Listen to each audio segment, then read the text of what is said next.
Bonsoir à toutes et à tous. On est ravis de vous retrouver pour cette première session de la rentrée des mardis citoyens. On espère que vous avez passé un bon été. On va bientôt commencer. Avant ça, donc, sachez que vous pouvez discuter, échanger dans l'onglet discussion. Vous pouvez aussi poser vos questions dans l'onglet questions pour que monsieur Votard, ici présent avec nous ce soir, puisse y répondre au cours de l'intervention. Voilà. Donc, on va commencer dans une ou deux minutes, le temps que tout le monde arrive. N'hésitez pas, comme d'habitude, à nous dire de quelle ville vous venez, etc. Si vous êtes élu ou non. Voilà. Donc, comme d'habitude, le fonctionnement n'a pas changé.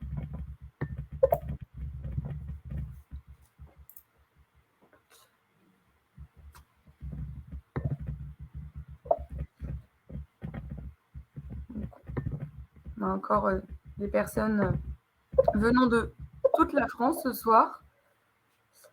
Donc, si vous voulez bien, pour pas que l'on perde trop de temps, parce qu'une heure et demie, ça passe vite, et que l'on puisse aborder tous les points que l'on souhaitait évoquer ce soir, nous allons commencer. Donc, tout d'abord, merci beaucoup, monsieur Votard, pour votre présence ce soir. On est honoré de vous avoir parmi nous, donc bienvenue. Avant de vous laisser la parole et de vous présenter, quelques mots sur Tous Politiques, même si je sais que beaucoup d'entre vous assistent régulièrement à nos conférences, sont assez assidus et connaissent un peu notre institut. Pour les autres, quelques mots. Donc, Tous Politiques, c'est l'institut qui accompagne l'engagement des progressistes.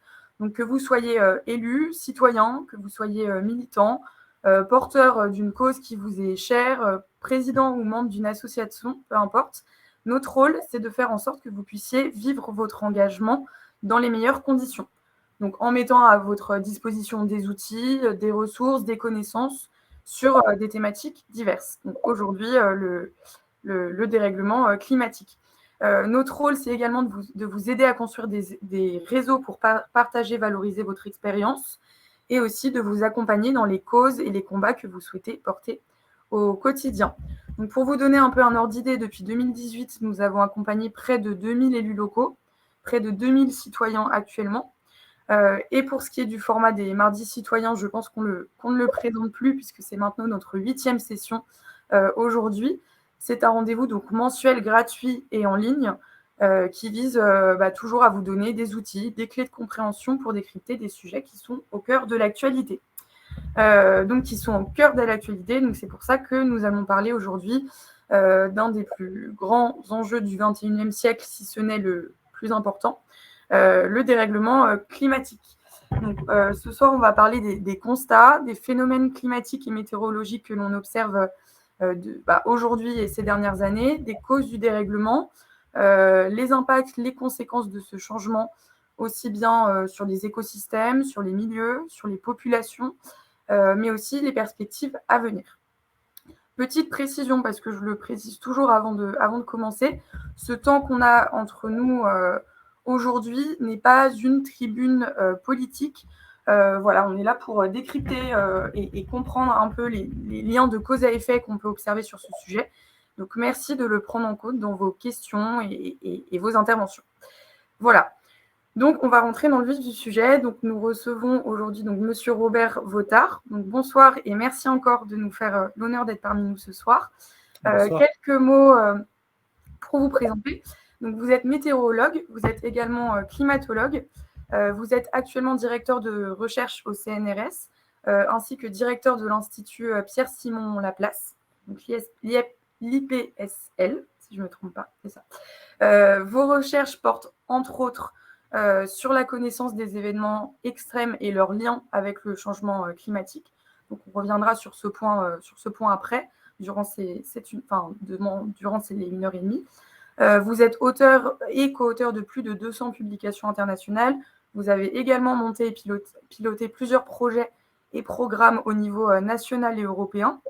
Et vous avez également plus récemment coordonné l'un des chapitres du 6e rapport d'évaluation du GIEC. Voilà, donc bien sûr, vous pouvez poser toutes vos questions. On prendra plusieurs questions au fur et à mesure, mais aussi il y aura un temps d'échange à la fin pour que vous puissiez répondre aux questions posées par les participants sur le chat. Voilà. Donc, je vous propose qu'on entre dans le vif du sujet et que l'on introduise cette session par un point sur les phénomènes climatiques et météorologiques que l'on observe aujourd'hui. Donc, en février 2022, les scientifiques du GIEC ont publié leur deuxième volet du rapport du GIEC, donc sur la situation climatique mondiale.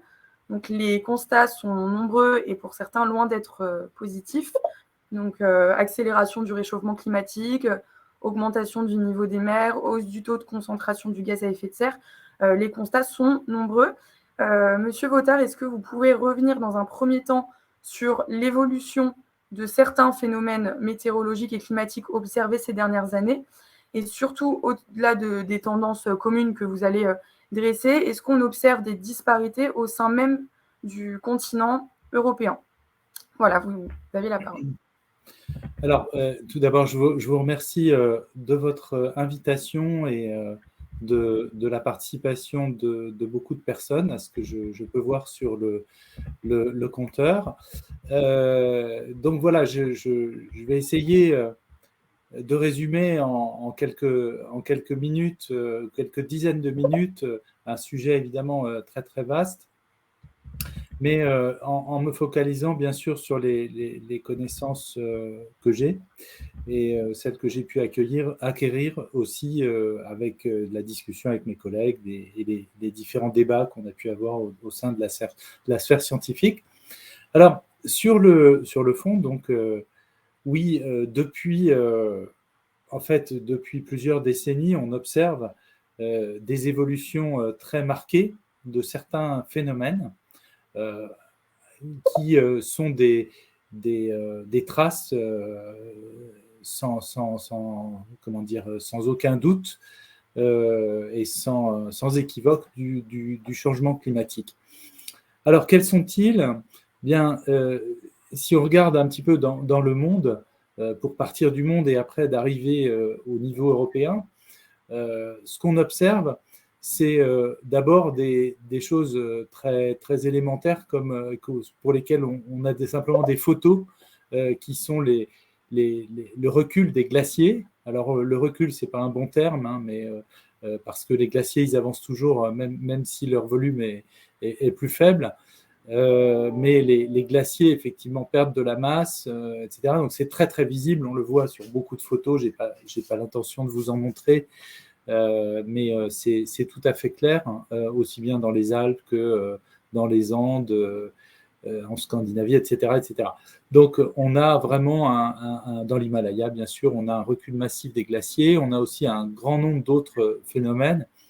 Bien sûr, la température avant tout. Lorsque on regarde, une des choses nouvelles qui figure dans le dernier rapport du GIEC qui a été livré, alors sur la partie physique du climat en 2021, en août 2021, il y a un an, ce qu'on a pu faire, c'est le constat non seulement au niveau global de l'augmentation des températures, mais aussi dans chaque région du monde. Donc, on a pu montrer, grâce à l'analyse des publications, que dans chaque région du monde, ou presque, il y a quand même une toute petite exception, dans chaque région du monde, finalement, les températures augmentent et les extrêmes de température, donc les vagues de chaleur, augmentent dans toutes les régions du monde. À quelques exceptions, c'est le centre et l'est des États-Unis et peut-être quelques autres endroits comme le nord de l'Inde, etc. Et on a des explications pour cela, c'est notamment dans les grandes plaines agricoles avec l'augmentation de l'irrigation. Donc l'irrigation a une importance forte pour les vagues de chaleur, notamment pour atténuer les vagues de chaleur. Donc en fait, dans toutes les régions du monde, on a finalement cette augmentation des extrêmes de température. Elle est attribuée au changement climatique et au gaz à effet de serre. Il n'y a pas de doute là-dessus. Là où il y a plus de doute, c'est sur d'autres phénomènes. Par exemple, alors on va aller un petit peu en augmentant le doute. Donc d'abord les pluies extrêmes. on les observe en augmentation dans beaucoup de régions, mais pas dans toutes. Parfois, on n'a pas d'études. Parfois, ces pluies extrêmes sont très variables et sont noyées dans une variabilité naturelle. Et dans ces cas-là, on ne peut pas véritablement conclure sur l'existence d'une tendance. Voilà. Sur les autres phénomènes qui sont les plus marquants, ce sont les sécheresses. Et bien là, on est encore plus dans les évolutions historiques, dans le doute. Alors, non pas finalement non pas parce qu'il n'y a pas de signal, mais il y a beaucoup de régions pour lesquelles on n'a pas d'études, simplement, pour pouvoir conclure. Il y a aussi beaucoup de régions pour lesquelles on n'arrive pas à détecter véritablement un signal dans l'augmentation des sécheresses. Alors, voilà, c'est les résultats principaux, je dirais, enfin, en tout cas d'une partie du rapport du GIEC. Après, il y a bien d'autres événements extrêmes, et il y a des événements extrêmes pour lesquels on ne voit pas d'augmentation. Par exemple, les tempêtes, si on regarde les tempêtes en France, il n'y a pas de véritable augmentation de la fréquence ni de l'intensité des tempêtes. En revanche, on sait que pour les cyclones tropicaux, on a une augmentation des cyclones les plus intenses, mais pas d'augmentation globale du nombre de cyclones. Alors, si on se rapproche un petit peu de l'Europe, puisque c'est aussi bien sûr la question, en Europe, la température se réchauffe partout. Elle se réchauffe plus vite que globalement, et particulièrement plus vite en été. On est souvent d'ailleurs un petit peu surpris par les évolutions qui sont très rapides. En Europe de l'Ouest, je parle bien de l'Europe de l'Ouest, des températures d'été qui vont un petit peu plus vite que ce que disent les modèles. Bon, donc tout ça sont des résultats qui sont en train d'être étudiés, mais on a des tendances extrêmement fortes des températures en été. Pour donner un chiffre, voilà, typiquement, on est sur du 1 degré aujourd'hui au niveau mondial d'augmentation par rapport à l'ère pré-industrielle. En Europe, pour l'été, on est plutôt sur du 2,5 degrés. Voilà, c'est à peu près le rythme est plus fort, beaucoup plus fort.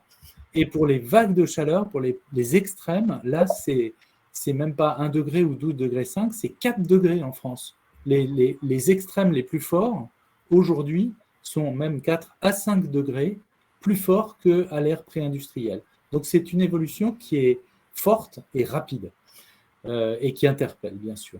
Au-delà, en Europe, on voit peu d'évolution sur les pluies moyennes, un peu plus de pluie en Europe du Nord, un peu moins en Europe du Sud, et c'est à peu près conforme aux tendances projetées.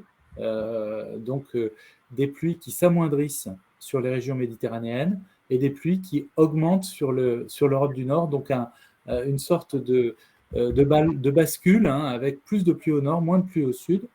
Et en France, on est un petit peu au milieu, donc avec des pluies qui n'augmentent pas beaucoup, mais qui augmentent, mais les températures sont à l'origine, l'augmentation des températures, et particulièrement en été, est à l'origine de plus de sécheresse, parce que même s'il ne pleut pas moins, les températures qui augmentent ce qu'on appelle l'évapotranspiration, c'est-à-dire la transpiration des plantes, donc le transfert augmente la sécheresse simplement parce que les plantes transpirent plus. Voilà, donc ça, ce sont les évolutions en Europe. On peut parler aussi de beaucoup de choses, notamment en Méditerranée. On sait qu'on a observé des augmentations des pluies extrêmes qui sont très significatives, aussi de l'ordre de 20% en intensité depuis 50 ans. Et 20% pour dimensionner les ouvrages, etc., c'est très important. Ça peut conduire à des catastrophes, comme on a vu à La Roya ou ailleurs. Ça ne veut pas dire qu'il n'y en avait pas avant, mais il y en a plus et elles sont plus intenses c'est plus extrême aujourd'hui qu'elle ne l'était avant.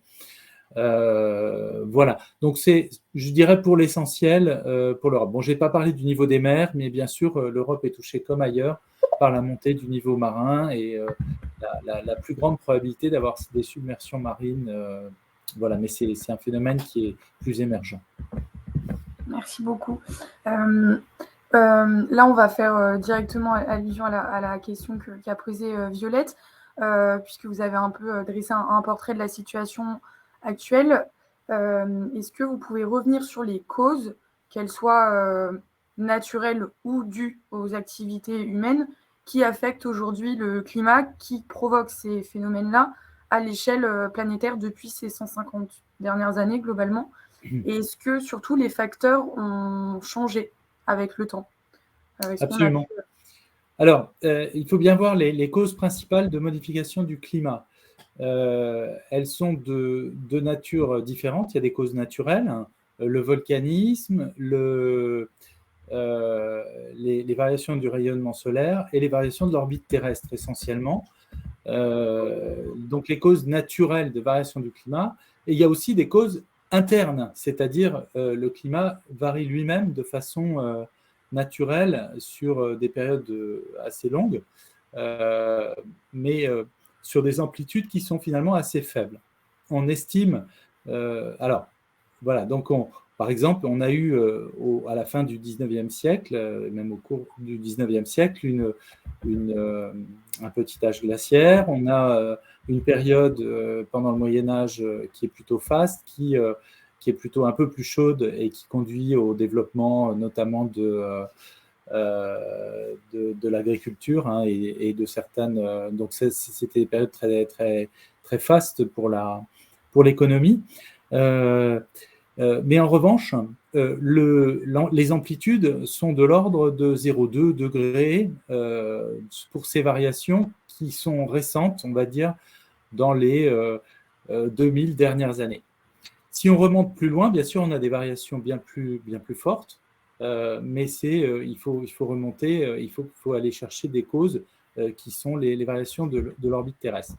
En revanche, depuis 2000 ans, on n'a pas observé de réchauffement aussi important que ce qu'on a pu observer depuis le début du XXe siècle. Donc ça, c'est très important. Et on sait aujourd'hui attribuer ce réchauffement global donc aux émissions de gaz à effet de serre qui s'accumulent dans l'atmosphère. Hein. Les gaz à effet de serre s'accumulent et ne s'en vont pas. Et ils ont des durées de vie extrêmement longues, des centaines, voire des milliers d'années. Donc, ils s'accumulent dans l'atmosphère et la température est essentiellement proportionnelle à la teneur en gaz à effet de serre. Donc, elle augmente. Plus les gaz à effet de serre s'accumulent, plus la température augmente. C'est aujourd'hui un fait démontré par de nombreux... voilà, c'est même plus discuté. Ça a été, voilà, c'est de nombreuses études, de nombreuses observations qui montrent ça. Donc, la cause, et je répète parce que souvent j'entends des hésitations là-dessus, on va dire, la cause de ce réchauffement, elle est 100% due aux émissions de gaz à effet de serre. Ce n'est pas 30, ce n'est pas 50, j'entends parfois des chiffres comme ça. C'est vraiment 100%, on sait l'attribuer. Et c'est même plus que 100%, parce que les gaz à effet de serre, à eux seuls, devraient expliquer un réchauffement d'1,5 degré, alors que les aérosols, donc les particules, elles, ont tendance à diminuer un petit peu ce réchauffement, à calmer un peu, ou à masquer plutôt ce réchauffement. Et donc, on est aujourd'hui à 1,1 degré, 1,2 degré même. Voilà, c'est dû aux gaz à effet de serre et aux particules dans l'atmosphère. Est-ce que globalement, on peut attribuer à des secteurs une proportion plus importante d'émissions? Parce que parfois, ce n'est pas toujours très clair. On a des études, des sources un peu différentes pour savoir si c'est le secteur des transports, si c'est le secteur de... Enfin voilà. Est-ce qu'on peut hiérarchiser, entre guillemets, les secteurs qui contribuent le plus à cette hausse des émissions de gaz à effet de serre? Oui, bien sûr, c'est un exercice qui est fait depuis des années, des dizaines d'années même, de savoir un petit peu à quoi sont dues nos émissions de gaz à effet de serre. Et elles sont très, en fait, réparties entre les transports, l'énergie, l'agriculture, l'industrie, l'énergie, en fait, l'agriculture et l'usage des sols, et puis, bien sûr, la déforestation également. Alors, ce qu'il faut savoir, c'est que le CO2 a quand même un cycle qui est affecté à la fois par les émissions, mais aussi par les puits de carbone. Donc c'est l'équilibre en fait entre les deux, c'est enfin l'absence d'équilibre plutôt. Ce qu'il faut savoir, c'est que ce qu'on émet dans l'atmosphère est repris à moitié par la nature. Donc on a des puits de carbone qui reprennent la moitié des émissions de gaz à effet de serre d'origine humaine, d'origine due aux activités humaines. Donc, quelque part, les puits, la végétation, elle grandit aussi, elle stocke du carbone, elle grandit, et puis, mais ça ne suffit pas. Alors, c'est la végétation pour moitié, mais les océans aussi participent, et le plancton d'une part, mais aussi la dissolution du CO2. Mais il reste une moitié que la planète n'arrive pas à absorber, pardon, excusez-moi. Donc voilà, c'est cette moitié-là qui s'accumule en réalité dans l'atmosphère et qui crée ce réchauffement.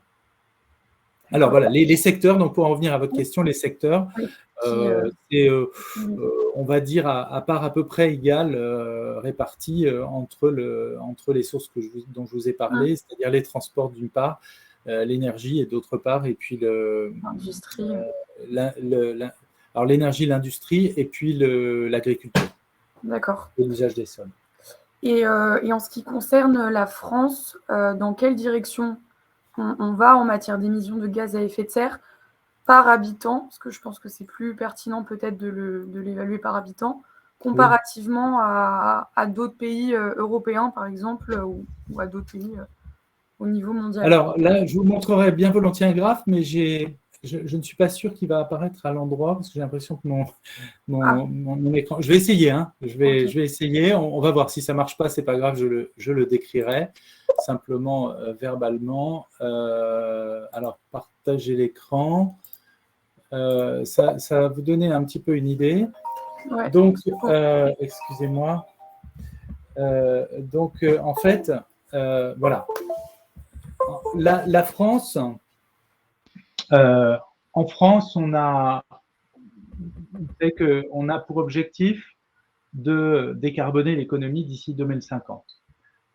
Aujourd'hui, ça signifie quoi? Ça signifie réduire à peu près de 90% les émissions de CO2 à l'horizon 2050. Il en restera toujours 10%, mais qu'on espère pouvoir compenser par d'autres méthodes, augmentation des forêts, capture du carbone, etc. etc.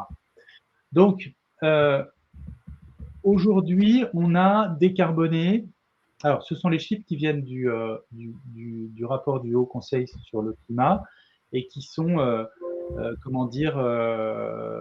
voilà, qui sont calculés à partir des inventaires. Il y a plusieurs méthodes de calcul. Ceux-là sont calculés à partir des inventaires et non pas par un bilan et non pas par un bilan externe. Donc, sur la base des inventaires, on est passé aujourd'hui de 500 et quelques mégatonnes d'équivalent CO2 par an dans les années 90 à un peu plus de 400. Donc, on a réduit d'environ 20%, un petit peu moins, 19%, les émissions de gaz à effet de serre en équivalent CO2 en France. Et quand on regarde, donc en France, c'est la courbe rouge, voilà, c'est la courbe rouge sur le graphe de gauche. Quand on regarde d'autres pays aussi se retroussent les manches. L'Allemagne, qui part d'un peu plus loin, la Grande-Bretagne, on a des pays comme l'Espagne qui ont plus de difficultés, l'Italie, mais aussi l'Espagne a suivi un boom économique aussi dans les années 90, donc qui avait peut-être pas d'équivalent. Alors, quand on regarde à peu près en bilan, donc l'Allemagne est le premier émetteur en Europe. En France, on n'est quand même pas si mauvais que ça. Donc, Sur de l'inventaire, c'est plutôt à 6,6 tonnes de CO2 par habitant, hein, par an. Donc, alors après, en réalité, le chiffre est probablement au-dessus et probablement plus proche de 9, parce que lorsqu'on compte les émissions, un certain nombre d'émissions dont on pourrait estimer être responsable, mais qui vont à l'étranger aussi, on arrive plutôt à des chiffres de l'ordre de 9 à 10, éventuellement même tonnes par habitant. Alors, ce qu'il faut savoir, c'est que une tonne de CO2, juste pour référence, c'est un aller simple à New York. Voilà. Donc, quand on fait un aller-retour transatlantique, c'est 2 tonnes de CO2. C'est un tiers ou un quart, peut-être, du bilan moyen du français moyen, quoi, enfin de la moyenne nationale par habitant. Donc, ça donne un peu des repères. Vous pouvez faire des calculs sur vos pleins de voitures, etc., etc. Donc, voilà, un peu sur les évolutions. Et Thierry demandait si ça comprenait les émissions de gaz à effet de serre générées par nos importations. Alors, normalement, oui. Ces chiffres-là, oui. Il faudrait que je vérifie dans le détail. Par contre, je ne pense pas que ça. Enfin, il y a des choses qui ne sont pas incluses. Ça, c'est vraiment la base des inventaires du site EPA. Je pourrais être plus précis si vous le souhaitez hors conférence pour vous dire exactement ce qu'elles incluent, mais vous trouverez toutes les références dans le dernier rapport du Conseil pour le climat. Voilà. D'accord. On a déjà pas mal de questions, mais ouais. Je pense qu'il y en a qu'on va prendre après, notamment par exemple sur les objectifs d'émissions à zéro d'ici 2050, etc. On l'abordera dans le dernier point. Du coup, vous nous avez parlé aussi tout au début des conséquences directes du changement climatique provoqué par l'activité humaine ou non. Enfin, il y a certains en fait, points qui ont été un peu qui en fait ne sont pas des tendances qu'on peut vraiment noter pour le moment. Est-ce que vous pouvez revenir également sur les conséquences qu'on peut considérer comme indirectes, entre guillemets, du changement climatique sur les écosystèmes et les milieux, mais aussi sur les populations, et je pense en particulier aux populations les plus vulnérables qui sont, on le sait, plus amenées à être touchées par ces tendances-là. Donc, ça peut être des risques sanitaires, conséquences économiques, etc.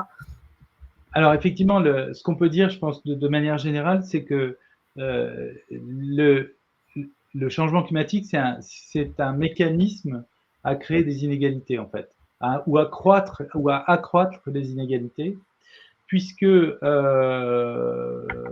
régions du monde qui sont responsables des émissions passées, finalement, sont les régions qui se sont le plus développées, et aujourd'hui, les impacts se font le plus sentir, parce que l'impact, c'est pas seulement le climat, c'est aussi la vulnérabilité des populations et l'exposition. Les impacts donc se font le plus sentir dans les régions les plus vulnérables, c'est-à-dire par exemple dans les régions où l'agriculture dépend, ou même l'économie dépend essentiellement d'une agriculture pastorale, ou même qui est très très dépendante de la météorologie, des sécheresses. C'est la catastrophe tout de suite dès qu'il y a une sécheresse. Voilà, donc ces régions-là, en fait, elles subissent de plein fouet ces évolutions. Une chose que je voudrais signaler pour donner juste quelques chiffres,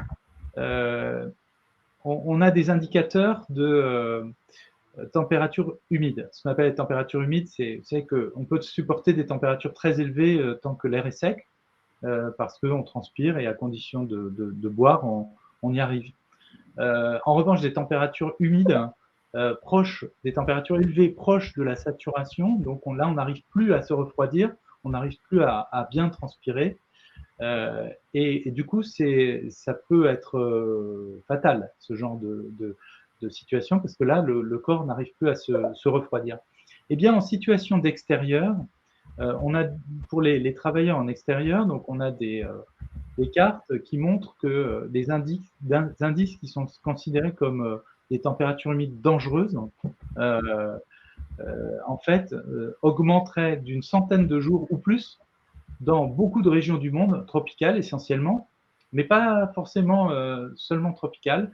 Alors, pas pour une centaine de jours par an, mais en tous les cas, donc une très grande partie de l'année, ces régions vont subir des températures qui sont intenables pour les travailleurs en extérieur qui constituent la majeure partie de l'économie de ces pays. Hein. C'est une ceinture qui va de l'Amazonie jusqu'à, donc en passant par le Sahel, l'Afrique centrale, et puis le nord de l'Inde, le golfe, autour du golfe Persique, etc., on a l'Asie du Sud-Est. En France, les conséquences les conséquences, ce qui va nous concerner principalement, c'est effectivement la chaleur, la sécheresse. Donc la chaleur, avec ces épisodes qu'il va falloir gérer, qu'on a vu en 2022 et qui vont être plus fréquents encore et plus intenses, avec des situations sanitaires qui vont être critiques. Et des conséquences qui peuvent venir sur des températures absolument extrêmes, comme des 50 degrés. C'est pas du tout absurde d'avoir un jour 50 degrés en France, peut-être pas l'année prochaine, mais c'est qu'en France, on a déjà eu 46 degrés il y a 3 ans, donc 50 degrés, c'est pas aberrant. Et à partir de 45-50 degrés, il faut gérer les incendies qui se déclenchent à la moindre étincelle. Hein. Donc voilà, on a ces mécanismes de chaleur qui vont avoir des impacts sur la santé, sur l'agriculture, sur l'eau. Voilà, sur l'eau, avec on a un exemple tellement marquant cet été que c'est même pas la peine que j'en parle là. Voilà, enfin je vais en parler bien sûr, mais et puis voilà. Donc ça, ce sont les conséquences les plus directes. Ensuite, il faut attendre bien sûr des dommages importants avec les phénomènes orageux et les plus extrêmes, qui sont des dommages importants, mais qui, comment dire, sont bien souvent des dommages principalement matériels, même si on a vu, par exemple, l'année dernière, qu'on pouvait avoir des centaines de morts dans l'ouest de l'Allemagne, hein, avec une inondation. La montée du niveau marin, qui est un phénomène qui va être lancinant, mais qui va se manifester aussi par des épisodes un peu extrêmes, lorsqu'il y aura des tempêtes et des surcotes, avec des inondations pluviales qui peuvent aussi créer des dommages considérables. Voilà, il y a certainement beaucoup d'autres choses à dire sur les écosystèmes notamment. Hein. Ce que je voudrais dire, peut-être pour terminer, parce que je sais que le temps est limité, c'est que bien souvent, on trouve agréable en quelque sorte le fait d'avoir des périodes un peu plus douces dans l'hiver, mais les écosystèmes, eux, ne trouvent pas du tout ça agréable. Ou plutôt, ils sont un peu déboussolés. Hein. Je donne l'exemple des 2 dernières années où on a eu des périodes très chaudes en mars, alors que normalement il fait froid en mars en France. Eh bien, la nature démarre, et après, hop, un coup de gel en avril, et on a des pertes agricoles considérables dans les arbres fruitiers, dans la vigne, etc., etc. Donc, on a un dérèglement qui, même s'il paraît un petit peu favorable en hiver, ne l'est pas du tout pour les écosystèmes, pour la végétation, et il y aurait beaucoup d'autres choses à dire, bien sûr. Merci beaucoup. J'en profite juste parce qu'en fait, c'était un point que vous aviez évoqué précédemment, mais une question de Julien qui demandait quelle était la répartition des différents gaz, donc quel pourcentage était lié par exemple au CO2, quel pourcentage était lié au méthane, etc., par rapport à ce que vous évoquiez précédemment, s'il y avait un rejet de méthane et de CO2 des océans, comme ce fut le cas sur ces dernières, auparavant. Je comprends. Alors, la responsabilité, c'est toujours un peu compliqué, la responsabilité, savoir si c'est la responsabilité de tout le passé, si c'est du présent, etc., parce que les chiffres changent. En gros, globalement, sur la responsabilité du réchauffement, le CO2, c'est à peu près 60-70%. Et ensuite, on a d'autres gaz, le méthane, très important. Alors, je peux vous dire le chiffre exact, ça doit être à peu près une vingtaine de pourcents. Puis, on a d'autres gaz comme l'ozone, comme voilà, d'autres gaz qui viennent en plus et qui sont aussi des conséquences des émissions humaines. Sur la question sur le dégazage, en quelque sorte, des océans, c'est un phénomène qui est surveillé aujourd'hui. Les estimations comment dire, nous montrent que c'est certes à surveiller, mais les stocks ne sont pas du tout aussi importants que ce que nous, on peut émettre. Donc, finalement, le phénomène est peut-être un amplificateur, et certainement un amplificateur, mais le phénomène principal, ça reste les émissions de gaz par les activités humaines.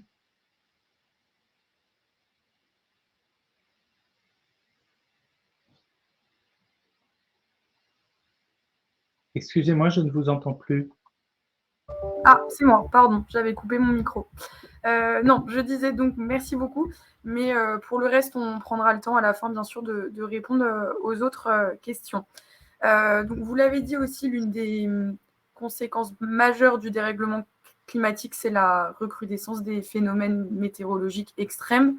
Donc, on a pu tous le voir, malheureusement, l'été 2022 a été marqué par des événements climatiques extrêmes, notamment autour du bassin méditerranéen, donc avec l'apparition de sécheresses, d'incendies, d'inondations ou encore de tempêtes mortelles. On a pu le voir en Corse ou en Toscane cette année. Est-ce que vous pouvez revenir un peu sur le lien de cause à effet entre le changement climatique et ces phénomènes climatiques extrêmes? Et surtout, est-ce qu'il faut s'attendre à davantage de phénomènes de ce type dans les prochaines années? Alors, oui, c'est une question centrale dans les travaux qu'on mène à l'heure actuelle. Ce qu'il faut savoir, c'est que on a des conclusions qui se basent souvent sur plusieurs types d'arguments, à la fois des données, une analyse mathématique de la question, mais aussi des raisonnements physiques. Parce qu'on n'a pas toujours la bonne longueur des données pour pouvoir y répondre de façon précise. L'été de 2022, bien sûr, il interpelle. Il y a beaucoup de phénomènes extrêmes et des conséquences un petit peu en cascade, comme les feux, qui sont la conséquence à la fois des températures extrêmes et de la sécheresse. Mais la sécheresse elle-même est une conséquence en grande partie des températures extrêmes, mais pas seulement. Si on regarde l'année 2022 et la sécheresse, on part déjà au printemps avec une très grande sécheresse. Et ça ne fait que s'accentuer ensuite. Alors, le point de départ, c'est un peu, comment dire, c'est un peu la mèche qu'on allume, hein, cette sécheresse qu'il y a au printemps. Sauf que elle n'est pas nécessairement d'origine humaine. Pourquoi? Parce que l'hiver, les sécheresses en hiver ne sont pas des éléments, des choses qui sont attribuables au changement climatique. Là, c'est vraiment la variabilité naturelle. En revanche, lorsqu'on commence une saison avec un sol très sec, eh bien, on a plus de chances d'avoir des températures fortes qui vont elles-mêmes réassécher le sol et donc produire un mécanisme un petit peu qui s'emballe. Donc, c'est pas tous les ans comme ça, mais comment dire, les sols très secs au départ, en fait, font que l'énergie qui arrive au sol, qui d'habitude est transformée à moitié en chaleur d'une part et l'autre moitié en évapotranspiration, même en transpiration des plantes, eh bien, il n'y a plus beaucoup de choses à transpirer, donc c'est que de la chaleur. Voilà, donc ça accentue les extrêmes, les sols secs accentuent les extrêmes, et les extrêmes de température eux-mêmes vont réaccentuer la sécheresse. Donc ça s'emballe, et on se retrouve effectivement en fin d'été avec une situation hydrique désastreuse. Si on n'a pas une série de systèmes météorologiques qui viennent traverser le pays, et ça n'a pas été du tout le cas cette année. Donc voilà. Donc il y a une part, comment dire, qui s'explique par des phénomènes naturels, mais qui sont amplifiés par le changement climatique. Ce qu'on estime, c'est que le changement climatique, dans ces situations-là, il amplifie les températures d'environ 4 degrés par rapport à la situation pendant l'ère pré-industrielle pour les extrêmes. Donc 4 degrés, c'est énorme. Et c'est ça qui va créer des chaînes de conséquences, incendies, etc. Sur les orages, il faut être un petit peu prudent parce que on n'a pas le matériel et les outils encore bien rodés pour pouvoir les analyser. On avait des raisonnements plutôt physiques pour dire attention. Il se trouve que j'ai été interviewé par une journaliste du Monde la veille des éléments en Corse, enfin l'avant-veille, je crois, ou même 3 jours avant. Et je partageais avec elle mon inquiétude quant à la situation de la Méditerranée parce qu'il y avait une anomalie de 5 degrés ou 6 degrés même dans la couche, dans les 50 premiers mètres de la couche de surface de la mer Méditerranée dans le golfe du Lion et autour de la Corse. Et on sait que cette température, c'est un peu du fuel pour des tempêtes et pour des choses comme ça, pour des orages et des choses comme ça, voire à l'automne ce qu'on appelle des cyclones méditerranéens. Il y en a de temps en temps. L'année dernière, il y a eu un cyclone méditerranéen aussi. C'est des phénomènes qui sont impressionnants, qui se rapprochent des cyclones tropicaux, mais qui ne sont pas aussi forts que des cyclones tropicaux, qui n'ont pas l'espace pour se développer suffisamment. Et donc voilà, de là à attribuer le phénomène la tempête extrêmement violente qui s'est produite en Corse directement au changement climatique, je pense qu'il faut faire un petit peu attention, mais on sait que ces températures très chaudes donnent de l'énergie très importante, de façon très importante au système convectif lorsqu'ils arrivent, aux orages. Et est-ce que, à contrario, est-ce qu'on peut observer des phénomènes rares aujourd'hui qui ne sont absolument pas accentués par le changement climatique et qui sont dans l'imaginaire collectif peut-être accentués par le changement climatique? D'où ma question. J'ai un exemple très simple, la tempête de 1999. On peut chercher dans tous les sens, il n'y a pas d'augmentation des tempêtes observées, il y a plutôt une diminution de l'intensité des tempêtes aujourd'hui, en tout cas en France. Des tempêtes d'hiver, je parle vraiment des tempêtes d'hiver, pas des tempêtes d'été, pas des orages, mais des tempêtes d'hiver. On ne voit pas d'évolution marquée, plutôt une diminution des tempêtes. Donc voilà, on peut avoir des tempêtes extrêmes sans pour autant. Voilà. Je remarque aussi qu'il y a une certaine tendance. Nous, on essaie d'avoir un petit peu la tête froide. Il y a une certaine tendance à vouloir tout attribuer au changement climatique. Non, on ne peut pas tout attribuer au changement climatique. Il faut faire un petit peu attention. On avait fait une étude en particulier. Je cite un exemple. Sécheresse à Madagascar l'année dernière, génération d'une famine sans précédent. On a regardé les observations, on a regardé les simulations climatiques. Aucun signe d'évolution climatique dans les sécheresses, dans la diminution des pluies.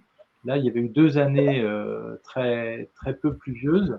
On ne voit pas de signe de l'effet du changement climatique. En revanche, il y a des signes d'augmentation de la vulnérabilité, particulièrement pendant ces 2 années où l'économie a été fragilisée, notamment par le Covid, mais aussi par l'absence d'entretien des infrastructures. Voilà, donc les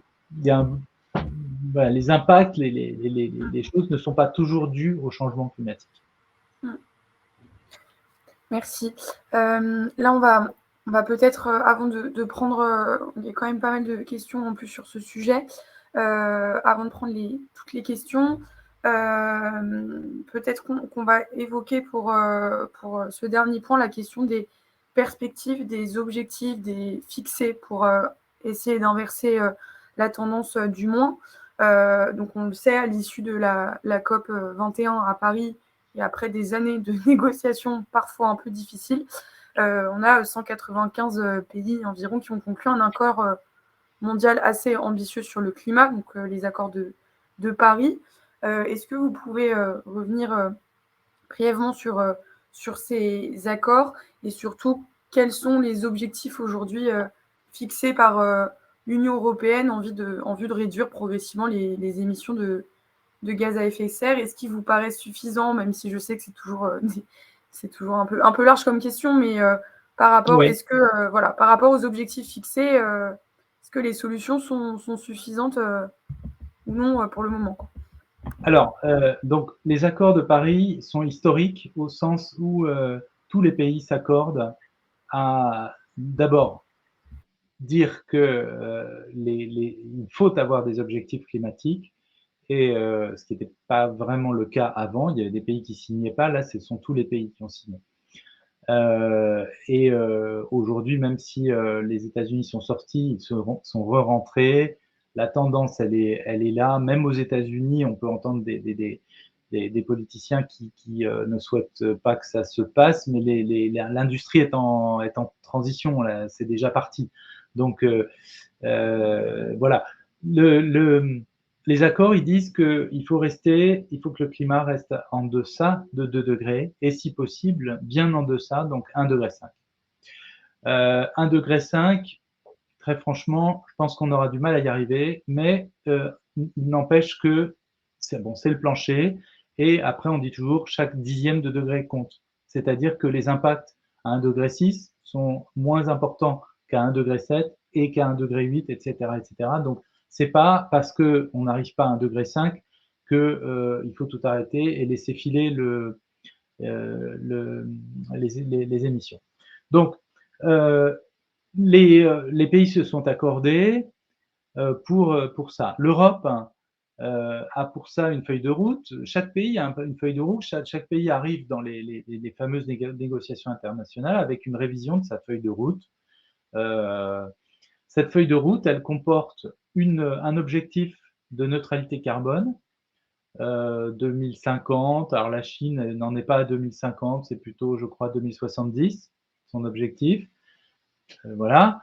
L'Europe a un objectif de neutralité carbone à 2050 et un point de passage en 2030 à moins 55% par rapport aux émissions de 1990.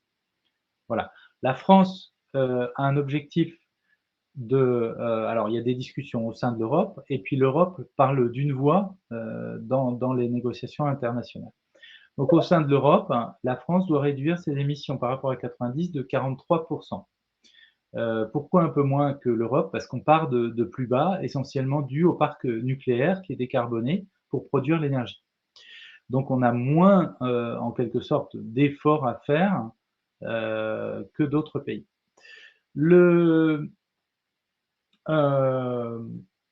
Voilà, donc nos objectifs, c'est 43%. Aujourd'hui, on est presque à 20%, mais c'est 20% depuis 1990. C'est-à-dire, ça fait 30 ans. Pardon, oui, 30 ans. Voilà. On a en 10 ans à faire l'autre moitié du chemin, et c'est une grosse moitié, parce que c'est un peu plus que 20%, ce qui n'est pas facile, mais en même temps, quand on regarde, on est sur la bonne pente. C'est tout à fait clair, mais il faut doubler en gros l'effort des 10 dernières années. Voilà. Du coup, ça... Pardon, allez-y. Non, mais je dis, voilà, ça donne des chiffres. Voilà. Moi, donc, avec les chiffres, c'est ça qu'on obtient. Et Thierry demandait, du coup, est-ce qu'on peut vraiment parler d'une inversion du processus, ou on parle plutôt d'une atténuation? Est-ce que c'est vraiment possible d'inverser tous les phénomènes et les processus qui sont dus directement à l'activité humaine? Non, malheureusement, on ne peut pas inverser. C'est cumulatif. C'est-à-dire que si on arrêtait toutes les émissions aujourd'hui, eh ben, on aurait le climat qu'on a aujourd'hui pour toujours. Enfin, en tout cas, pour des siècles. Donc, on ne peut pas revenir en arrière. Non, on ne revient pas en arrière. Par contre, on peut limiter les dégâts. Voilà, on peut limiter la croissance du phénomène, donc on ne peut pas inverser. Il y a une forme d'irréversibilité dans le changement climatique. La seule façon d'inverser serait de reprendre le CO2 qui est dans l'atmosphère. Alors, il y a aujourd'hui des travaux qui se font là-dessus. Le problème, c'est que, vous imaginez, aspirer l'air, le nettoyer, etc., c'est pas une mince affaire. Hein. Donc, pour avoir ce qu'on pense pouvoir faire aujourd'hui, avec des technologies qui n'existent pas encore à la bonne échelle, c'est pouvoir, comment dire, par les forêts, déjà par l'augmentation des forêts, absorber les émissions résiduelles. Il y aura toujours des émissions résiduelles. On ne va pas arrêter de passer d'un continent à l'autre. Il y aura toujours des voyages en avion. Qu'est-ce que vous appelez les émissions résiduelles? Les émissions résiduelles de CO2, c'est qu'il y aura toujours des émissions de CO2 humaines. Oui. On estime, on va essayer de les mettre à 10% en 2050, de les réduire à 10% des émissions de 90, c'est un peu l'objectif. Mais ça sera très difficile. On est obligé de manger, on est obligé de bouger. Voilà, il y aura toujours un petit peu d'émissions de CO2.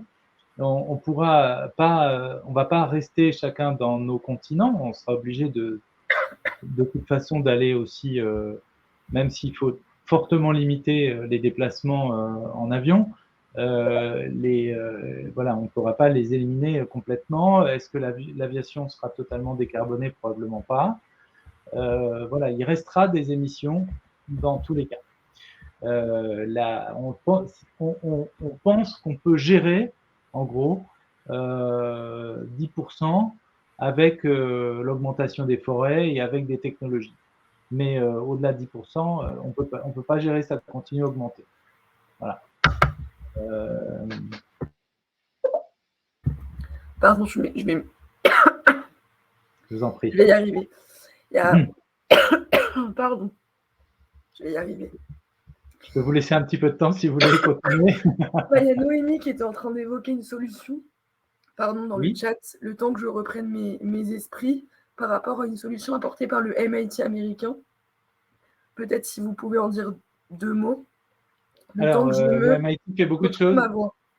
Le MIT fait beaucoup de choses. Je sais qu'on a des collègues qui travaillent beaucoup sur la capture du carbone. Alors, je ne sais pas si c'est de ça que votre auditeur, enfin la personne. C'était sur une solution de constellation de bulles dans l'espace pour réduire le rayonnement solaire et abaisser les températures terrestres. Ah, donc là, c'est la gestion du rayonnement solaire. Voilà, il y a plusieurs formes. Alors, effectivement, il y a des gens qui travaillent là-dessus, qui consistent.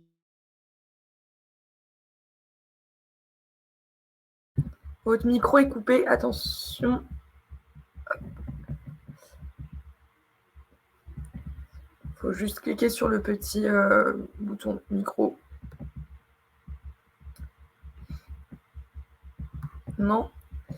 Tac, tac, tac. Hop, je vais demander l'activation du micro normalement. C'est bon. Non.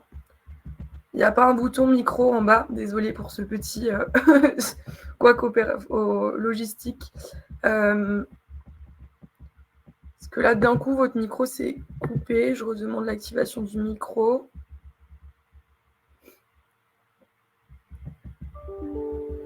Non. Parce que non, vous avez un petit bouton caméra, micro. Peut-être... Ouais. Oui, peut-être revenez sur le...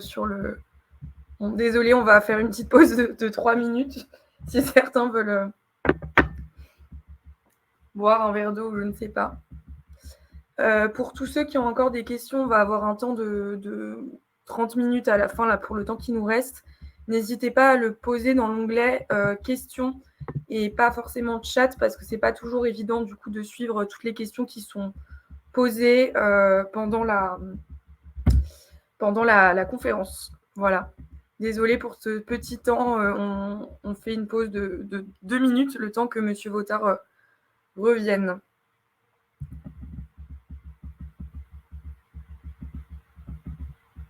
Voilà. Alors voilà. Parfait, c'est bon. Bon, bah, je saurai comment faire la prochaine fois. Là, j'avais beau appuyer, ça faisait rien. Oui, ça ne marchait pas. Non, parfait.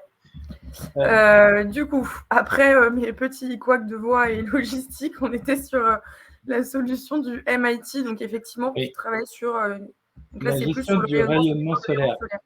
Donc ça, c'est effectivement, l'idée est très simple, hein, c'est d'apporter moins d'énergie solaire dans le système donc de refroidir en quelque sorte le climat en apportant moins de...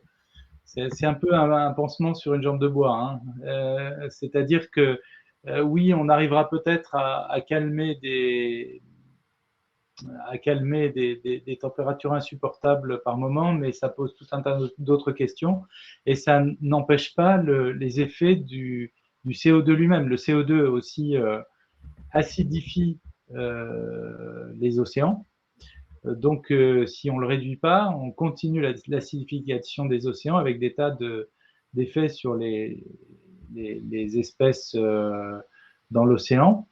Voilà. Alors après, il y a beaucoup de débats éthiques sur cette question de la gestion du rayonnement solaire, donc la géo-ingénierie du rayonnement solaire. Il y a des collègues qui travaillent là-dessus, pas beaucoup en France, mais en Allemagne, oui, aux États-Unis, oui. Voilà, moi je trouve que, enfin voilà, personnellement je travaillerai pas dessus. C'est pas, voilà, je pense que c'est une solution qui peut être utilisée à. Alors les collègues qui travaillent dessus vont dire que de toute façon on sera un petit peu obligé d'avoir ce genre de solutions qui permettent de faire redescendre des températures en cas de voilà, en cas d'extrême global ou je sais pas quoi, et qui voilà, il faut quand même étudier ces choses-là. Maintenant, c'est pas du tout la solution, hein. D'accord. Et si on doit venir, enfin, parler un peu des solutions du coup qui ont été abordées, Alain par exemple demandait si est-ce que la prise en compte récente de nos évolutions technologiques, donc en France par rapport au charbon notamment, est-ce que ça apporte des solutions, du moins à long terme? Est-ce qu'on est, enfin, en un mot, est-ce qu'on est sur une bonne voie, au moins en Europe? Qu'est-ce qui, enfin voilà. Moi, je pense que c'est pas en France qu'on aura le plus de mal, hein, quand même, à parvenir à cette neutralité carbone. En Europe, ce sera un petit peu plus difficile pour certains pays comme la Pologne, dont l'économie repose beaucoup sur le charbon. On y arrivera en Europe, on n'y arrivera peut-être pas exactement en 2050, mais on y arrivera bon an, mal an.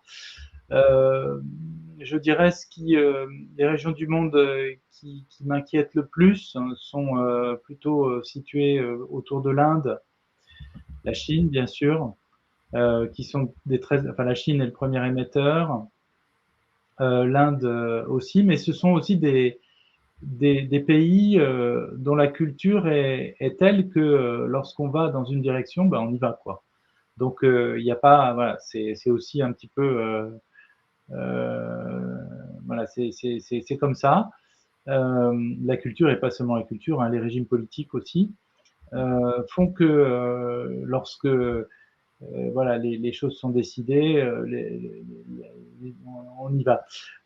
C'est des pays aussi pour lesquels les développements et les investissements sont très très importants, et les développements technologiques sont très importants. Un pays qui est charnière, c'est probablement l'Inde, véritablement, parce que aujourd'hui, l'Inde émet peu encore, malgré sa très grande population. Son développement va irrémédiablement amener à un accroissement des émissions de gaz à effet de serre. C'est pas possible autrement. Toute la question va être de savoir si l'Inde suit une trajectoire très rapidement qui va vers des investissements décarbonés ou non. Et si les pays qui soutiennent ces développements, les banques, le système financier, jouent le jeu. Donc voilà, les enjeux, ils sont vraiment là. Et derrière l'Inde, c'est l'Afrique aussi. Alors, c'est pas un pays, l'Afrique, mais le développement aussi dans une région qui a une population très, très importante va être crucial pour les émissions d'ici la fin du siècle. Pour la Chine, en gros, la trajectoire, elle sera ce qui est un petit peu, enfin, elle est pratiquement connue, hein, donc avec probablement des émissions qui vont arriver au maximum bientôt, plutôt à la fin de la décennie, et qui devraient suivre les autres, hein, une baisse, mais alors de combien, on ne sait pas encore. Voilà. Et le rapport du GIEC, du coup, il préconise aussi, enfin, il ne faut pas que seulement un constat sur ces phénomènes observés, mais aussi un certain nombre de solutions qui sont Oui. évoquées pour faire face à la crise climatique. Est-ce que, enfin, quelles solutions, par exemple, sont évoquées par rapport à ces pays-là en particulier pour réduire les émissions, tout en permettant aussi à chacun de pouvoir vivre dignement, et notamment dans ces pays où la situation n'est pas toujours évidente, y compris au niveau social et économique. Alors, je suis bien sûr un tout petit peu moins spécialiste, même pas du tout, de cette question de savoir quels sont les chemins qui vont permettre de faire une transition ou de démarrer un développement décarboné tout en, comment dire, tout en maintenant une économie qui va rester solidaire au sein de ces pays et qui ne va pas exploser. Donc ça, c'est une question éminemment complexe. Les solutions techniques, elles sont là. Après, les solutions techniques, elles sont là pour l'énergie. On sait Par comment exemple, faire. pour l'énergie, quelles solutions techniques sont On a des solutions qui vont effectivement des renouvelables au nucléaire, qui sont décarbonés et qui peuvent permettre de gérer cette question. Le problème, c'est que le charbon, c'est plus enraciné dans l'économie, c'est plus facile à utiliser. Il y a moins d'investissements à faire, les investissements sont moins chers, moins coûteux. Mais ces investissements, ils ne dépendent pas que comment dire, des pays qui voilà, ils sont aussi faits à partir de systèmes bancaires, de systèmes financiers qui sont mondiaux. Donc, si le système financier se décide à ne plus investir dans les énergies carbonées, ça va permettre des solutions. Donc voilà, il y a tout un ensemble il y a toute une chaîne vertueuse à construire qui est pas simple. Hein. Aujourd'hui, c'est clair, et c'est pour ça que les pays arrivent dans les COP et sont pas toujours, voilà, les résultats sont pas toujours à la hauteur des attentes, même si il y a des progrès à chaque fois. Hein. Sur l'énergie, il n'y a pas que l'énergie, hein, ça suffira pas l'énergie. Les transports, là aussi, on a des solutions qui vont effectivement de la plus de sobriété dans les déplacements aux énergies, à l'utilisation d'électricité essentiellement, ou de biocarburants, mais surtout d'électricité. Là aussi, il y a des challenges parce que, comment dire, les volumes sont énormes pour des pays comme l'Inde ou comme la Chine. Maintenant, les technologies sont en cours de mutation, hein, on y arrive. Ensuite, ce qui va être beaucoup plus difficile, c'est l'agriculture, c'est clair. Là, ça dépend énormément de l'économie, de la culture, voilà, il y a des transformations qui peuvent être extrêmement dures pour des pays qui dépendent beaucoup de l'agriculture. Et puis, ça va être encore d'autant plus difficile que l'agriculture va elle-même être exposée aux effets du changement climatique. C'est ça. C'est un peu un cercle vicieux. On a aussi certaines questions par rapport à est-ce que vous constatez qu'il y a une méthode qui commence un peu une méthode scientifique en fait présentée par les scientifiques qui commence un peu à faire son chemin et à s'imposer pour réduire notamment ces émissions de gaz à effet de serre. Est-ce qu'il y a un calendrier synchronisé qui est un peu décidé par l'ensemble des acteurs à l'échelle de l'individu, à l'échelle des villes, à l'échelle de l'industrie, etc. où chacun est... Enfin, voilà, comment vous voyez un peu ces évolutions presque de négociation et de géopolitique là sur les dernières années? Alors, il y a d'une part les négociations internationales, mais ça porte sur des additions de choses au sein des mêmes pays. Et au sein des pays, il y a les politiques nationales. En France, c'est la stratégie nationale bas carbone qui existe et qui donne une feuille de route finalement pour la décarbonation. Même si cette feuille de route, elle manque encore de précision, d'implémentation, comment on va faire, quels sont les outils juridiques qu'on va utiliser, comment on va former les gens, parce qu'il y a des filières entières à former dans les entreprises. Voilà, pour la rénovation du bâtiment, il y a des enjeux considérables. En France, c'est les transports, hein. On voit bien que les émissions liées au transport, elles ne baissent pas ou très peu. Le bâtiment, ça baisse un tout petit peu, mais c'est pas à la hauteur. Ça baisse beaucoup dans l'industrie, mais c'est aussi du fait de la désindustrialisation ou de la délocalisation des industries. Et ça baisse dans l'énergie, voilà. Donc, et un petit peu l'agriculture, mais pas assez. Donc, voilà, il y a des feuilles de route. En France, il y en a une, la stratégie nationale bas carbone, qui est révisée régulièrement. On est à la version 2, je crois. On a des plans. Voilà, on essaye de faire des scénarios sectoriels. Par exemple, il y a des mix. Voilà, il y a des mix énergétiques pour 2050 qui sont faits, par exemple par RTE ou par d'autres. Voilà, il y a des. Donc, on essaye d'évaluer les coûts, les implications de la transformation de la production d'électricité, par exemple. Je cite juste un chiffre. Qui, je crois, est pour la décarbonation. Donc, le rapport d'RTE mentionne que c'est possible avec une gamme de scénarios qui va du tout renouvelable au tout nucléaire, en gros, en 2050, et avec des risques dans les évolutions extrêmes, hein, si on met tous les œufs dans le même panier, et des coûts associés qui sont d'une manière générale, dans un scénario un petit peu moyen ou les scénarios qui sont sélectionnés, font partie aujourd'hui de la politique nationale, quand même d'une addition de environ 40 milliards d'euros par an en plus pour décarboner le système. Hein. Donc, c'est pas un coût négligeable, mais c'est faisable. Après, c'est une question d'investissement voilà, et de priorisation de ces investissements dans la décarbonation. Et aujourd'hui, l'enjeu, il est là. Hein. L'enjeu, il est là. Le gros des investissements, il faut qu'il soit fait dans les 10 années qui viennent. Et on a Guillemine aussi qui nous posait la question, est-ce qu'une augmentation de la population mondiale est-elle compatible avec une réduction réaliste qu'on évoque depuis une dizaine de minutes des émissions de gaz à effet de serre et les objectifs fixés? Alors, on n'a évidemment pas la réponse. Hein.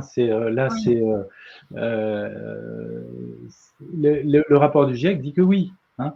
Il y a des solutions, il y a des trajectoires à trouver, il y a des modélisations qui ont été faites qui sont socio-économiques et climatiques, qui montrent que les choses sont possibles, mais avec des efforts et des investissements importants pour y arriver, et des efforts dans tous les secteurs, et qui vont de l'échelle des décideurs politiques et aux entreprises, aux individus. Donc, c'est les efforts tous azimuts qui sont à mettre en route pour arriver à cette décarbonation en 2050, parce que c'est ça l'objectif. Donc, aujourd'hui, on n'y est pas. Quand on regarde la sortie des COP, on n'est pas à une. Quand on regarde ce que disent les pays, on n'arrive pas effectivement à 2050 une décarbonation totale. On arrive ce qui correspondrait à un réchauffement d'environ 1,5 degré. Par contre, on arrive à des réchauffements de un peu plus de 2 degrés avec les promesses qui sont faites. Voilà. Maintenant, le processus des accords de Paris est un processus ouvert, je dirais semi-ouvert, c'est-à-dire que les pays peuvent revenir et ils vont tous avoir à revenir pour l'inventaire des émissions en 2024 ou 2023. Je ne sais pas si le calendrier a été décalé, entre 2023 ou 2024. et ils peuvent réviser leurs objectifs, mais seulement dans un sens. C'est ça que disent les accords de Paris. Seulement dans un sens, c'est-à-dire seulement vers plus d'ambition de la décarbonation. Oui, donc la réponse est oui. Normalement, c'est faisable, mais après, il y a tout un tas de questions qui viennent avec, socio-économiques. On va prendre encore 2-3 questions parce que le temps file. Julien aussi demandait, bon, je m'excuse par avance pour la question parce que vous coordonnez un des chapitres du rapport du GIEC, mais certains climato-sceptiques critiquent les chiffres que donne le GIEC, notamment par rapport au rôle que peuvent jouer les États au sein du GIEC, etc. Est-ce que vous avez, pour les participants, d'autres études, chiffres qui viennent d'autres organisations, donc entreprises privées, ONG, etc., qui pourraient leur être transmis pour répondre à ces personnes qui vont utiliser parfois cet argument pour nier un peu l'ampleur du problème. Non, bon, je ne sais pas exactement si votre question porte sur la responsabilité dans le réchauffement actuel ou autre chose, mais sur la responsabilité dans le réchauffement actuel, il n'y a pas d'études qui contredisent les rapports du GIEC. Il y a simplement des arguments. Justement, des études qui viennent appuyer le rapport du GIEC. Non, parce que le rapport du GIEC prend en compte toutes les études, par définition. Ok. Et c'est un rapport ouvert, donc les gens peuvent commenter et dire là, vous avez oublié telle publication. Donc bon, bien sûr, il y a des choses. C'est plus un argument. Qu'est-ce qui peut être dit à ces personnes climato-sceptiques face à ces questions-là, parce qu'il y en a encore beaucoup. Oui. Alors, le climato-scepticisme, là, c'est les sciences sociales qui regardent ces questions-là. Hein. Il se nourrit de plein de choses. D'abord, peut-être d'une méconnaissance. Et moi, j'ai régulièrement effectivement à expliquer des choses, mais simplement le fait de ne pas comprendre en profondeur les mécanismes en jeu et de ne pas avoir eu d'explication plausible et simple fait qu'on peut douter, et c'est tout à fait raisonnable de douter des choses. Alors après, il y a beaucoup de gens qui ont simplement confiance dans les scientifiques. Hein. Et puis après, le climato-scepticisme peut aussi se nourrir de tas d'autres raisons qui peuvent être d'ordre économique, d'ordre politique. Voilà, vous savez qu'aux États-Unis, la moitié des élus sont climato-sceptiques, quasiment. Hein. Il y a le Parti républicain est climato-sceptique et les démocrates ne sont pas climato-sceptiques. Donc en fait, bon là, il y a des raisons diverses et variées, des raisons politiques. Il y a aussi des motifs qui peuvent être d'ordre religieux aussi ou culturel. On n'imagine pas que l'homme puisse avoir autant d'importance face à la Terre. Et pour certaines personnes, c'est difficile à comment dire à accepter même. Hein. Donc il y a un ensemble de raisons qui font que voilà. Donc les rapports du GIEC, juste pour résumer, c'est déjà une compilation d'études chiffres qui vont être faits par d'autres organisations, en fait. Donc c'est une compilation des études. Alors, on a pour mission, hein, je rappelle parce que c'est très important. Le GIEC a pour mission de faire l'état de l'art des connaissances sur le changement climatique, mais pas des connaissances et des données, mais il y a une règle, c'est que les publications soient revues, fonctionnent par le mécanisme scientifique. Donc c'est la revue par les pairs. Dans tous les domaines scientifiques, une publication qui n'est pas revue par les pairs, elle a une valeur qui est moins importante qu'une publication qui est revue par les pairs. C'est tous les domaines scientifiques, c'est la médecine, c'est la biologie, c'est l'astrophysique, c'est tout ce que vous voulez. La climatologie, c'est pareil. Donc, on considère quand même de ce qu'on appelle la littérature grise, c'est-à-dire qui n'est pas nécessairement revue par les pairs, mais à condition que, comment dire, il y ait suffisamment de monde qui ait quand même relu, vérifié ces chiffres qui sont portés à la connaissance des auteurs. Une étude qui serait faite par une entreprise seule et qui serait estampillée par l'entreprise n'a pas de valeur pour le GIEC. Okay, ou alors elle a une valeur très faible. Non, elle est prise en compte, mais avec beaucoup. C'est important de le préciser parce que je suis pas sûre que tout le monde sache un peu comment ça se compile et comment le rapport est construit. Donc, peut-être une ou deux dernières questions. Donc ça revient un peu à ce qu'on disait tout au début. On a Alimi qui nous dit qu'au dernier réchauffement climatique, donc il y a 12 000 ans, ça c'est un peu pour les scénarios catastrophes. 120 000 ans. 120 000 ans. 120 000 ans, pardon, j'ai oublié un. Il y a 12 000, c'était l'ère glaciaire. Voilà. Il y a 20 000, il y a 20 000 ans, voilà. c'était l'ère glaciaire. Voilà. Donc il y a 5 degrés de plus qui ont provoqué une remontée du niveau des eaux de 120 mètres et je lis la question, je ne suis pas une experte sur le sujet, donc un changement environnemental drastique. Est-ce que ce type de changement il pourrait être envisageable compte tenu de l'augmentation croissante, si jamais on n'arrive pas à atténuer cette tendance-là, bien sûr, si un peu le scénario catastrophe, est-ce que ce genre de scénario pourrait être envisageable? Alors, d'abord, quelques éléments de précision. La dernière ère glaciaire a eu lieu il y a 20 000 ans. Et il y a 20 000 ans, le paysage mondial était très différent, notamment en Europe, puisqu'il y avait une calotte glaciaire qui recouvrait l'ensemble une grande partie de l'hémisphère nord et qui allait jusqu'en Europe.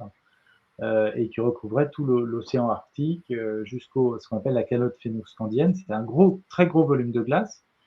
Et effectivement, les températures à l'époque étaient environ 4,5 degrés plus faibles, à 5 degrés plus faibles qu'aujourd'hui. Donc, ça donne effectivement une idée du changement de paysage qu'on peut avoir. Juste pour, comme vous le dites, alors c'est peut-être pas dit comme ça, mais les 120 mètres, la mer, le niveau des mers, à l'époque, était 120 mètres plus bas qu'aujourd'hui. C'est-à-dire qu'on pouvait aller de Paris à Londres à pied. Il fallait traverser le Rhin qui coulait au milieu de la Manche. Donc, 120 mètres plus bas, c'est effectivement il y a 20 000 ans, le niveau des mers. Voilà. Ensuite, il y a effectivement, entre 20 000 ans et aujourd'hui, il y a eu une déglaciation, une montée du niveau des mers, donc de 120 mètres, qui est due à la fonte de la calotte polaire. Aujourd'hui, il n'y a pratiquement plus de calotte polaire. Il y a le Groenland. Donc, on ne risque pas d'avoir 120 mètres de plus. Je tiens à rassurer tout le monde. On ne risque pas d'avoir 120 mètres de plus. Les projections, c'est au pire 1 mètre à 1,50 mètre de plus à la fin du siècle. Mais ça continue après. Voilà. Et ensuite, ce qui risque de se produire, c'est que le Groenland, donc la calotte qui est sur le Groenland, fonde plus vite que prévu et qu'il y ait des ruptures non pas dans la banquise, mais dans la calotte de l'Antarctique de l'Ouest, qui est instable. Et on ne sait pas bien à quel degré de réchauffement global ces ruptures peuvent se produire. On pense qu'elles peuvent se produire entre 2 et 3 degrés. À peu de choses près, mais c'est pas complètement clair, ça peut être un peu avant aussi. Ça induirait, d'ici la fin du siècle, on a ce qu'on appelle un récit dans le langage du GIEC, c'est-à-dire quelque chose dont on peut attacher aucune probabilité, mais qui est basé sur des des réflexions, Projection. des projections, des calculs de scénarios catastrophes qui mènent à une élévation du niveau des mers à la fin du siècle de 2 mètres. Voilà. Donc on est, il faut, voilà. Ça, c'est le scénario le plus haut. Haut, voilà. Le plus haut. Le sur plus la hausse du niveau des mers. Voilà, le plus catastrophique.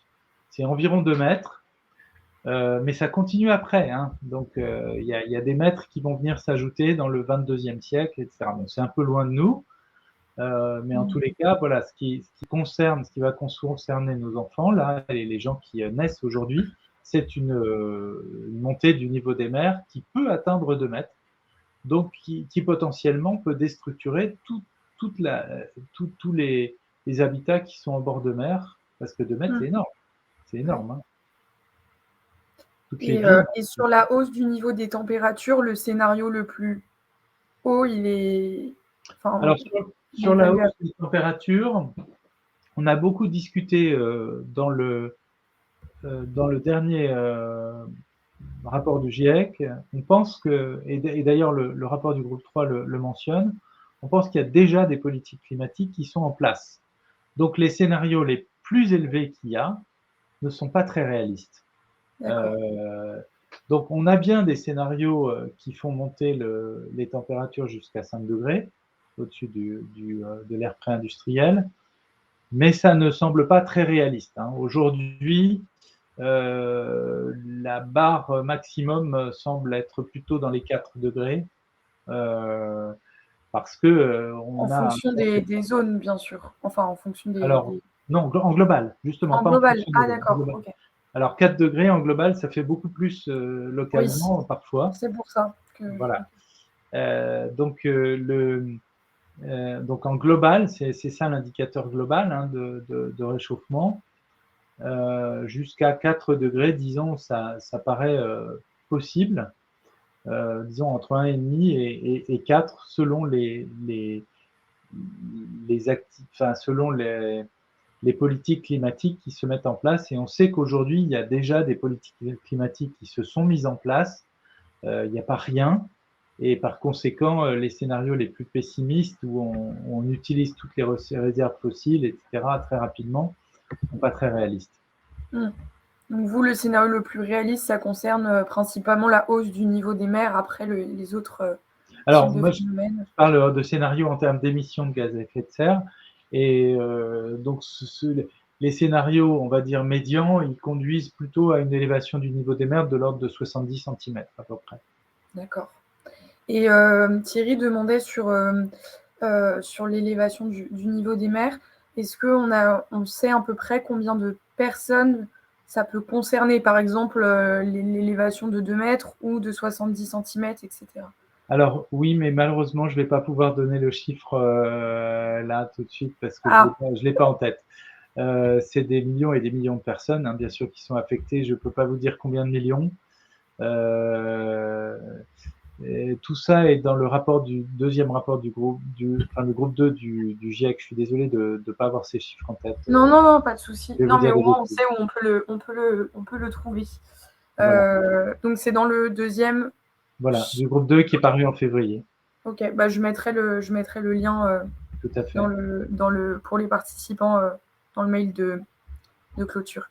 Très bien. Bah, peut-être qu'on va conclure parce qu'il est bientôt l'heure. Peut-être pour finir. Donc, c'est passionnant. On aimerait pouvoir échanger encore longtemps sur ces sujets, mais malheureusement, on va bientôt devoir clôturer la session. Peut-être si on devait retenir 2 ou 3 choses de votre intervention, que diriez-vous aux personnes présentes ce soir pour conclure? Moi, pour conclure, je voudrais quand même donner une note d'optimisme. D'abord, bon, c'est vrai qu'on va avoir à faire face à des événements qui sont difficiles, qui vont mettre beaucoup de pression, qui vont malheureusement faire beaucoup de victimes. Hein. C'est une vague de un été comme l'été actuel, c'est probablement des milliers de morts en plus hein, en France. Donc, oui, c'est dur, mais la transition qui qui est en train de s'opérer, trop lente bien sûr, elle va aussi apporter une façon différente de vivre et de concevoir un peu la société, le monde.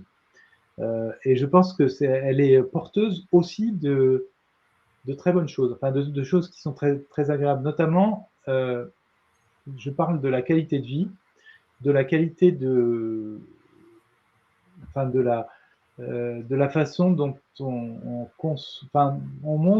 était dans une augmentation effrénée de la productivité, de passer le moins de temps possible pour faire plein de choses, etc., etc. Ça sera plus possible dans cette course en avant. Voilà. On a eu un gros frein avec le Covid. Là, on a un frein qui est moins fort, mais qui va nous freiner et qui va nous permettre d'apprendre à vivre différemment et à être en meilleure santé. Hein. Quand on remplace des déplacements en voiture par des déplacements en vélo, ben on a une meilleure santé. C'est une évidence. Il y a moins de pollution, on se parle plus. Pareil pour la structuration des filières locales alimentaires, sur le bien manger, etc. Absolument, absolument. Alors, c'est pas facile pour tout le monde, hein, parce que beaucoup de gens n'ont pas comment dire, enfin, qu'il n'y a pas la structure. Quand on vit à la campagne, on ne peut pas forcément se passer de voiture. Hein. En clair, c'est pas possible. Donc, il va falloir inventer des choses un petit peu plus, un peu différentes. Mais comment dire, la qualité, elle va se trouver aussi ailleurs. Peut-être plus de production locale, peut-être plus d'importance pour les économies à circuit court, peut-être plus de solidarité dans la société à différentes échelles. Donc voilà, moi je vois vraiment des évolutions en fait très positives. Bon bah, merci beaucoup. Les participants aussi vous remercient surtout pour cette note d'optimisme, parce qu'on n'entend pas tout. C'est pas ce qu'on entend le plus dans l'actualité aujourd'hui, donc ça fait du bien aussi d'espérer qu'on soit un petit peu sur la bonne voie. Donc merci beaucoup. C'est pas les messages principaux.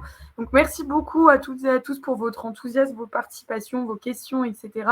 Donc merci à vous, bien sûr, Monsieur Vautard, de nous avoir fait bénéficier de votre expertise scientifique et de votre éclairage sur le sujet ce soir. C'était passionnant.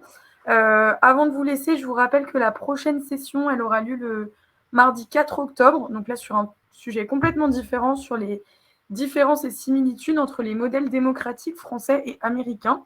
Voilà, donc je vous mets le lien d'inscription dans le chat. Voilà.